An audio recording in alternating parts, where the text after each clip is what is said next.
non social media long kache thang thup la pen kapre ka news channel long taklang pon lo je ke hai Joyram Engleng CEM Barim lo alang li BJP akan kopine aning ke dok de ke thedung tahai mate ban akimi poi hoi pen si pen an ke arbok pon lo news long ta la so puthak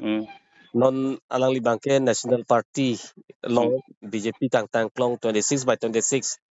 presidency ke bane BJP se hai thai lo la pen alang li ta hala dak se do lo ya kong ke then na long copy posi ka che obo la pen non alang li ko na tan thu si ka ching be dun ji la son ang hin pen copy ko son lo ke puji ke to Francis Karbiang long life media house abitung pandame nilihin benta 20 st utharlang song kang bentame kardom pajirig la Francis nang likarjola mateng pen bulo tangte nili ake hai Joyram Engleng phanili kachoro si pajiring tung athema lang li National Party along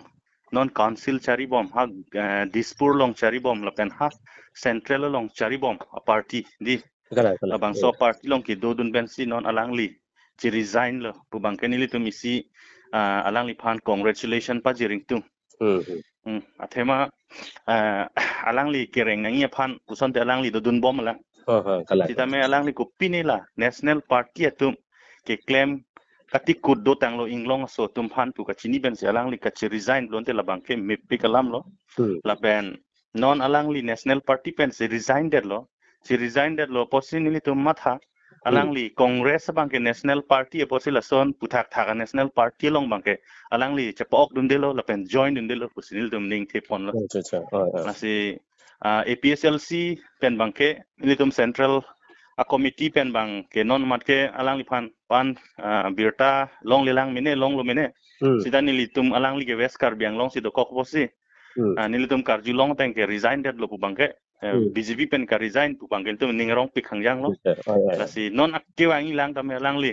regional party a phan jong selang li nang claim dun nang cha pang tang phan bor idun alang li son Karbiang long mas council long a former chief executive member lo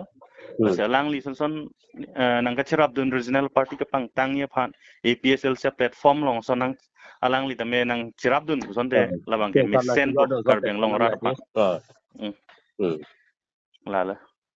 acha non nang lihin pen kachini bangke non National Party don Congress tongki donji puma mate kapre konane angkrak lason lam kelong dunduma nili jung kamat tha ke alang li National Party mat ke misen se lo pukachi ni si ka resign lo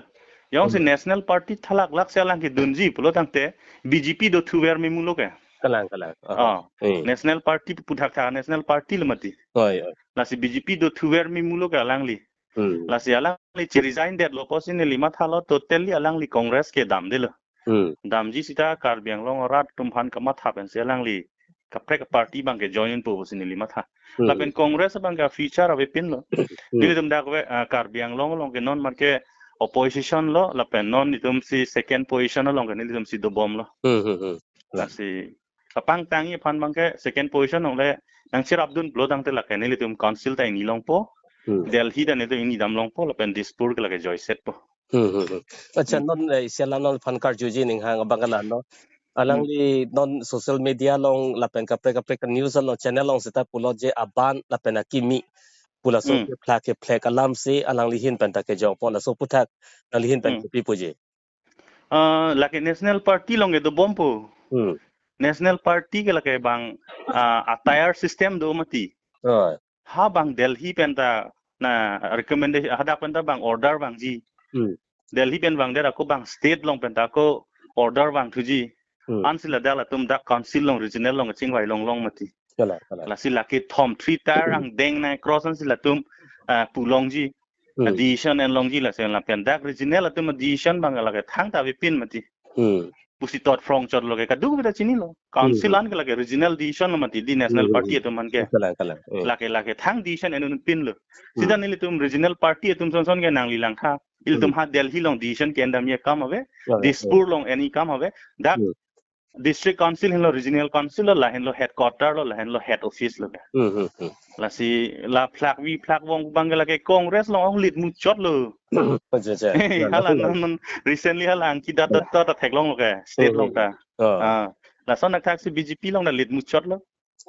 Macam non na sian lang lipan karju tujia bang lah non na Joyram Engleng CEM Barim lo lang li ala an la ke la BJP sitamia lang li masih ladak aprang kidun lo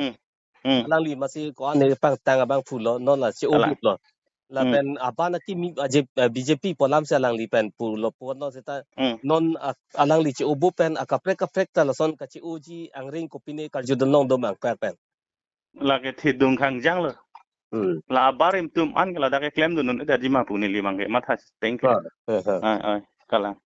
la bang ke menana tum ke non resigning pu arbita ke long ni tum long do pick la pen ka resign chot kam li APHLC nang long na ke join yi tum ke ni tum long alis nang ke li do pick la ke acha main cause abang ke la kopi pilon nalihin pen ke thek long la tum ka chi o buk la ana kang tang mene BJP asong la ana kang tang along pen ka chi o buk wala so aphuthak alam kopi pilon nali ka hin pen ka chinia bang ke non het jong ni li ning je lo ka mati ha Delhi sila tum decision endam ni ha RSS office long BJP ke claim bu amen chot mati RSS office long si chingwai dam nang ji hala the art of living as office chingwai dam nang ji la puyo la son si ka chingwai dam nang la sidak regional issue bang ke thang the discussion and opinion thang the decision making and opinion la pu bang yo la si medana BJP dum da chipu even the CEM Karbiang Long Mas Council Tulam Rong Hang Mata Ninja Vek Lage. Dakan itung get thang decision and ne. Itung si regional committee chot son lo dakan thang decision and ne party level ke bang ha Delhi si decision and ji ko.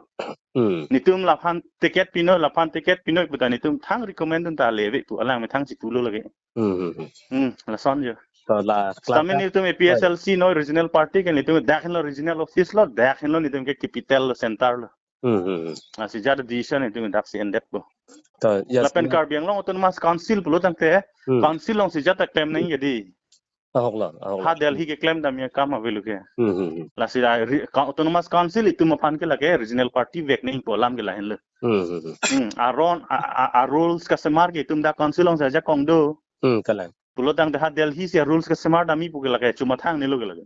Dak itu pan 6 dul pan ja kong pier lo ke. Betul tangte ni. Sila so important ke lang pen si itu Karbiang Long Autonomous Council ke regional party vek nang ji.